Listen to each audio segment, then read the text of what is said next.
Before I get you to comment on that, I've got with me Piyush Goyal of the BJP joining us. Mr. Goyal, appreciate you joining us here. I won't ask you to give us a sneak peek into what Mr. Modi is going to say, but I want to specifically ask you to address one issue that seems to have confused a lot of us since morning. Mr. Modi, while addressing traders this morning, said that you should embrace e-commerce, you should embrace online trade. This coming from a party that is opposed to FDI and multi-brand retail. How do you explain this? Shireen, it's so simple and so obvious. My party has always believed in strengthening the Indian entrepreneur, the Indian trader, exposing him to world-class technology, exposing him and having him benchmarked to the best in the world.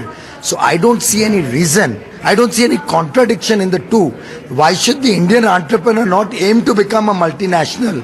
Why should we be weak-kneed and always look for the multinational Indian e-commerce companies have FDI, and Indian e-commerce companies want FDI. So will you review your position as far as FDI is concerned? You are talking about supporting Indian enterprise. A lot of these e-commerce companies are first-generation Indian entrepreneurs. By the way, the e-commerce companies have given us data which demonstrates that over 95% of their sourcing is domestic.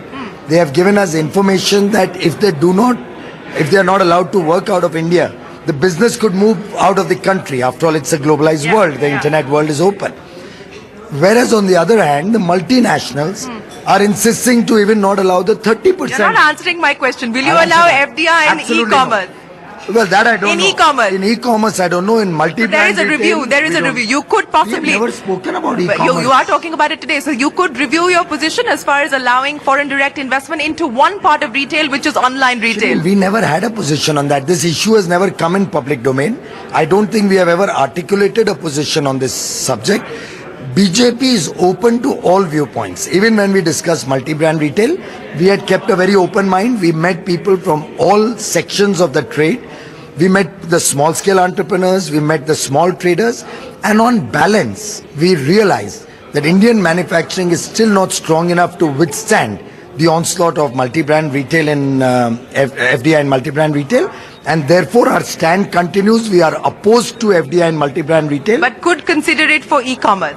Well, they are in dialogue. If they are able to convince us that that is not detrimental to Indian manufacturing, it is not detrimental to the small traders in India, I am sure my party is always open to new and better ideas. One of the other ideas that I quite liked was this business of including state chief ministers into the cabinet committee on investment, something that Arun Jaitley talked about. Is this going to be something that the BJP will in fact take forward if you were to come to power? Yes, I think it sounds very exciting to me too, because look at it. Today, a lot of the investment is struck between center and state and between state approvals and central approvals. For the first time in the history of India, we will have a person who's worked 12 years as chief minister of a state. He understands the problems the state faces. He understands what can be done to make the processes in the states better. So I'm sure he will be very sensitive to the state's concerns, and being at the center, he will work like Mr. Vajpayee in a spirit of consensus and cooperation to reignite the investment cycle and the animal spirits which we've not yet seen happening. You know, one of the other ideas that was thrown up by Deepak Parekh, who spoke on revitalizing the infrastructure sector, where he spoke about corporatizing Indian railways. 3 reports sitting with the government, hasn't gone anywhere. Would the railway reform be something that the BJP would consider, including corporatization of the railways? Well, the BJP is reform-oriented, very open to new ideas on reform. We are open to discuss and consider all ideas. But I think you must appreciate Mr. Modi's vision is far bigger than just these temporary or short-term or solutions that come out of a debate or a dialogue of a day. What did he do with the power sector in Gujarat? The power sector had a loss of 2,500 crores in his state. Over the last few years, he curtailed power theft, he modernized his infrastructure. Today, his discoms have a profit of 500 crores.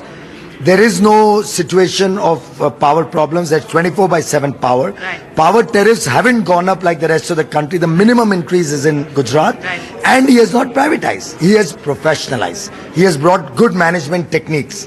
That's what Mr. Modi's strength and credo is. Okay. And I think that's where we will take it forward. All right, Piyush Goyal, appreciate you joining us here on CNBC TV 18. We will hear now from Mr. Modi himself, who has arrived at the venue. So, Modinomics 101 from the man himself. Let's listen in.